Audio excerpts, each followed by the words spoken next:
उमंग app पर EPFO की service अभी उपलब्ध नहीं है। पीएफ क्लेम से लेकर बैलेंस चेक तक कोई भी काम नहीं हो पा रहा। ऐसे में यूजर्स परेशान है कि वे ईपीएफओ की सर्विस का यूज कहां करें। यहां पूरी डिटेल आपको दे रही हूं, ध्यान से सुनिएगा। नमस्कार, मैं हूं आपके साथ ममता तिवारी और आप देख रहे हैं न्यूज 18 का डिजिटल प्लेटफॉर्म। कर्मचारी भविष्य निधि संगठन ईपीएफओ का पोर्टल 26 जून 2026 को ये हवाला देते हुए बंद किया गया था कि ईपीएफओ सर्विस को फास्ट और सुविधाजनक बनाने के लिए पोर्टल को अपग्रेड किया जा रहा और जल्द ही इसे शुरू कर दिया जाएगा।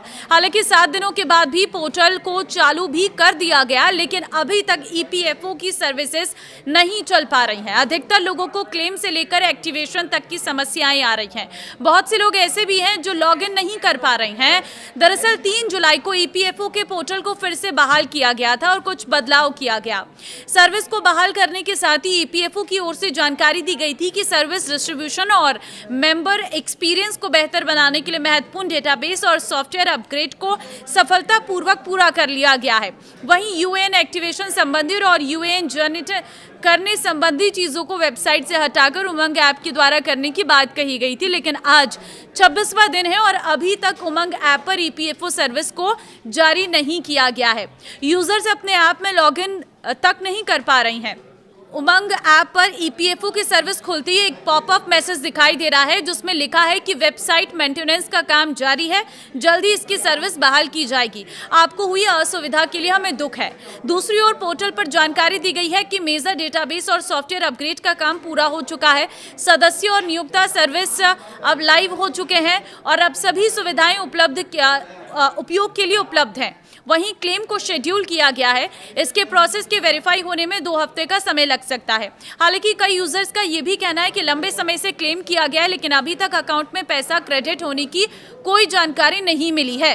हालांकि ईपीएफओ पोर्टल पर मेंबर पासबुक जांच, पीएफ क्लेम सर्विसेज हिस्ट्री और अन्य जानकारियां दिखाई दे रही थी। सिर्फ उमंग ऐप के जरिए ही कोई काम नहीं हो पा रही हैं। इसके अलावा कई यूजर्स ने सोशल मीडिया प्लेटफॉर्म पर यह दावा किया है कि 15 से 20 दिन के बाद भी उनके क्लेम को प्रोसेस नहीं किया गया है, जबकि ईपीएफओ का कहना है कि क्लेम प्रोसेस करने में थोड़ा वक्त लग सकता है, लेकिन जल्द ही इसे जारी कर दिया जाएगा।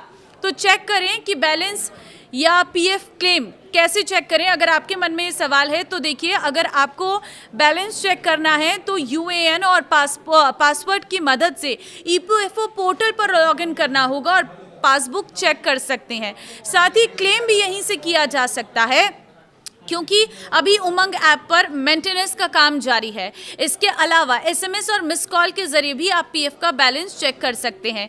ईपीएफ एक सरकारी बचत योजना है जिसका उद्देश्य नौकरी पेशा कर्मचारी को रिटायरमेंट के बाद आर्थिक सुरक्षा देना है। इस योजना में कर्मचारी और नियोक्ता दोनों कर्मचारी के मूल वेतन और महंगाई भत्ते का 12% ईपीएफ खाते में जमा करते हैं।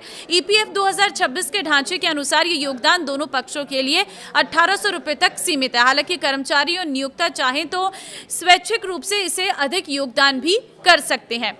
पीएफ बैलेंस चेक करने का सबसे आसान तरीका मिस कॉल है। इसके लिए आपको अपने रजिस्टर्ड मोबाइल नंबर से एक टोल फ्री नंबर पर कॉल करना होगा। नंबर नोट कर लीजिए, 9966044425। इस नंबर पर कॉल करते ही 2 रिंग के बाद फोन अपने आप कट हो जाएगा। फिर कुछ ही सेकंड में आप अपने फोन पर एक एसएमएस देखिएगा जिसमें आपके पीएफ अकाउंट की पूरी डिटेल यानी बैलेंस, लास्ट कंट्रीब्यूशन और नाम लिखा होगा। हालांकि इसके लिए आपका यूएएन एक्टिव होना चाहिए और मोबाइल नंबर ईपीएफओ में रजिस्टर्ड होना चाहिए।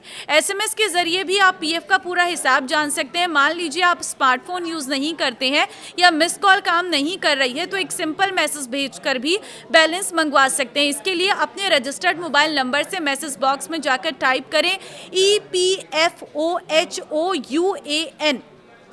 यहाँ आपको बता दें एलेन का मतलब है लैंग्वेज और यहाँ भाषा का कोड लिखना होगा, जैसे हिंदी के लिए HIN और इंग्लिश के लिए ENG। तो ईपीएफओ के अनुसार इस नई सिस्टम माइग्रेशन के बाद तकनीकी समस्याएं खत्म हो जाएंगी, यानी आने वाले समय में कर्मचारियों को ना तो वेबसाइट क्रैश का सामना करना पड़ेगा और ना ही पीएफ निकालने या ट्रांसफर करने के लिए लंबा इंतजार करना होगा। तब तक के लिए अगर आपको सिर्फ बैलेंस जानना है तो ऊपर बताए गए ऑप्शंस का आप इस्तेमाल कर सकते हैं। इस वीडियो को शेयर कर दीजिए ताकि सभी को ये लेटेस्ट जानकारी पता चल सके। नमस्कार।